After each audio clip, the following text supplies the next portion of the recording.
मानी के गांव से जा रही होती है एक ट्रेन और उस ट्रेन में होता है काफ़ी कीमती चीज़ें, लेकिन अचानक ही होती है एक ऐसी चीज़ जिससे गांव वाले घबरा जाते हैं। तो आइए देखते हैं कि ऐसा क्या होता है। ट्रेन जंगल के रास्ते से जा रही होती है और दो लड़के ट्रेन को रोक लेते हैं।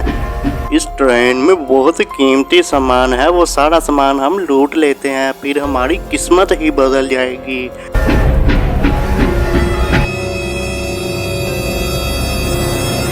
फिर दोनों लड़के ट्रेन से सारा सामान उतार लेते हैं। गांव वालों, अपने गांव से गुजरने वाली ट्रेन में से किसी ने कीमती सामान लूट लिया है। जिसने भी ये काम किया है वो बता दे, वरना अगर हमने उसका पता चलवाया तो अच्छा नहीं होगा। ऐसे मुझे कभी नहीं पता चलेगा। मैं गांव के सरपंच के पास जाता हूँ, वो सब गांव वालों इकट्ठा करके बुलाएगा तो फिर ही पता चलेगा कि ये काम किसने किया है।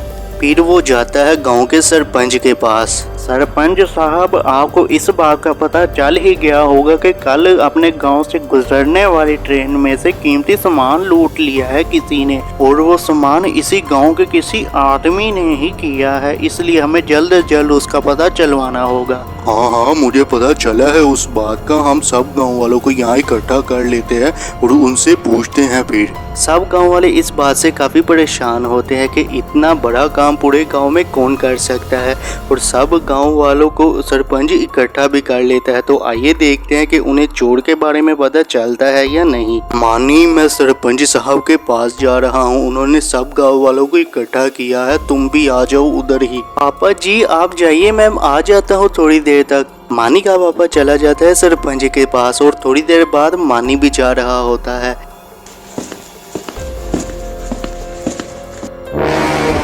असगर अंकल, आप क्या कर रहे हैं? क्या आपने नहीं जाना सरपंच के पास? उन्होंने सब गांव वालों को इकट्ठा किया है और आप ये ट्रक में क्या रख रहे हैं? क्या सरपंच साहब ने सब गांव वालों को इकट्ठा किया है? हमें तो किसी ने नहीं बताया। हम भी आ जाते हैं। और बेटा, हम इस ट्रक में हमारा कीमती सामान रख रहे हैं। अच्छा, तो चले फिर मैं चलता हूँ, आप भी आ जाइएगा। फिर मानी वहाँ से चला जाता है। चलो सरपंच के पास चले, अगर हम वहाँ ना गए तो सबका शक हम पर ही होगा और इस सामान को हम बाद में ले जाएंगे। सब गांव वाले इकट्ठे होकर चले जाते हैं सरपंच के पास। तो आइए देखते हैं कि गांव वालों को उन दोनों के बारे में पता चलता है या नहीं। अब सब गांव वालों को यहाँ इसलिए इकट्ठा किया गया है ताकि उस ट्रेन की चोरी के बारे में पता लगाया जा सके। अगर आप में से किसी ने ऐसा काम किया है तो बता दो। अगर अभी आप बता देंगे तो ठीक है, वरना अगर हमने पता लगवाया तो सारी उम्र के लिए जेल में ही रहना पड़ेगा।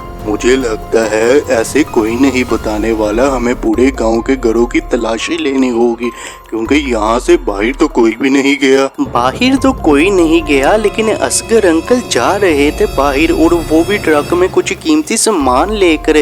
पहले उनकी तलाशी लेने को कहता हूँ इन्हें। सरपंच साहब, अगर आपने तलाशी लेनी ही है तो सबसे पहले असगर अंकल की लीजिए, क्योंकि जब मैं आ रहा था आपके पास तो वो कुछ कीमती सामान रख रहे थे ट्रक में। सरपंच साहब, ट्रक में तो हम अपने घर का पुराना सामान रख रहे थे और वो कुछ कीमती नहीं है। अच्छा, पुराना सामान रख रहे थे, वो भी जाकर पता चल ही जाएगा। फिर सब चले जाते हैं सामान देखने के लिए। इंस्पेक्टर साहब, आप चेक करें और देखिए इस ट्रक में है क्या। इंस्पेक्टर जैसे ही ट्रक को चेक करते हैं वो देखकर हैरान हो जाते हैं, क्योंकि सारा लूटा हुआ सामान उसी में था। सरपंच साहब, इसमें कोई पुराना सामान नहीं है, बल्कि इसमें तो ट्रेन का कीमती लूटा हुआ सामान ही है। अच्छा, तो ये तुम दोनों ने ही किया है जिन्होंने कल ट्रेन को लूटा था और हमारे गांव का नाम बदनाम कर रहे थे। इंस्पेक्टर साहब, ले जाइए इन्हें और सख्त से सख्त सजा दीजिए। पहले तो गांव वाले काफी ज्यादा परेशान होते हैं, क्योंकि इस वजह से उनके गांव का नाम बदनाम हो रहा था। लेकिन जैसे ही मानी उन दोनों के बारे में बताता है,